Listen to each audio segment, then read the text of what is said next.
اور آپ ऋग्वेद वगैरह में भी अगर चले जाएंगे तो वैदिक धर्म यही कहता है कि ये जो रोशनी है निकलती है, आत्मा अमर है, आत्मा अमर है। तो अभी हम लोग जो कुछ भी अमल करते हैं उसकी रूह को तस्कीन के लिए किया जा रहा है। जिस्म का आलम हमको नहीं मालूम है, ठीक है। रूह को तस्कीन, रूह चाहे जहाँ भी हो, रूह चाहे जहाँ भी हो, दो जगह है, इल्लीन और सिज्जीन।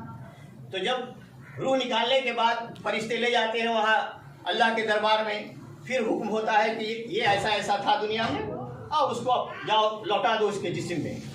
तो रूह लौट के फिर जिस्म में आ जाती है, ठीक है। तब मुनकिर नकीर घुसते और सवाल जवाब होता है। आई समझ बात? तो ये जो फिर रूह को दाखिल किया जाता है, वहाँ जाने के बाद लौटती है रूह। आप अगर इसका कब्र के हालात, एक किताब है हजरत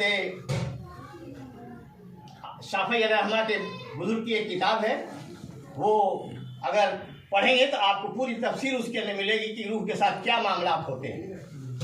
समझ में आया?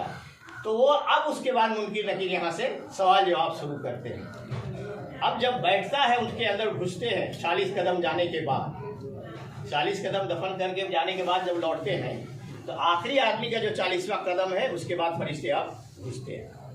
हालांकि हम 40 के 41वें कदम हो कर देखें तो हम लोग को जस का तस ऊपर नजर आएगा, लेकिन अब वहाँ सवाल जवाब शुरू हो गया है।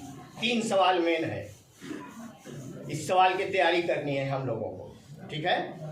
वहाँ पर अभी अमल का सवाल नहीं है, आप समझे बात। कोई भी नुक्ता बहुत बढ़िया से समझ ले आप। एक बार दरूद शरीफ पढ़े तो मैं बताऊँगा। अल्लाहुम्मा सल्ली अला सय्यिदिना मुहम्मदिन अदद मा फ़िल्लाह सलातन दाइमतन बिदुआ बिल बरकिल्लाह।